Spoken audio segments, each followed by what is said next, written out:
আজীবন যদি গুনাহ করো, জন্ম থেকে মৃত্যু পর্যন্ত, আর কিয়ামতের মাঠে দাঁড়িয়ে যদি আমাকে বলে দিতে পারো যে আল্লাহ জন্ম থেকে মৃত্যু পর্যন্ত গুনাহ করেছি ঠিকই,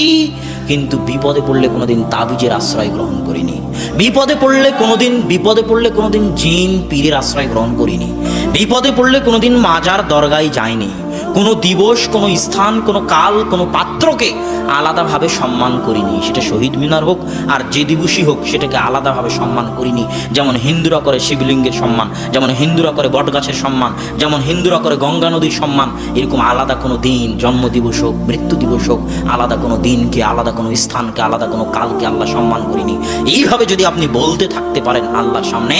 এবং প্রমাণ করতে পারেন যে আপনি কোনোদিন শিরিক করেননি, তাহলে আল্লাহ বলতেছেন লা আতাইতু বিখরাবিল আরদি মাগফিরাহ, তোমার গুনাহ যদি আসমান জমিন ভর্তি হয়, তা আমি আল্লাহ আসমান জমিন ভর্তি ক্ষমা নিয়ে উপস্থিত হব।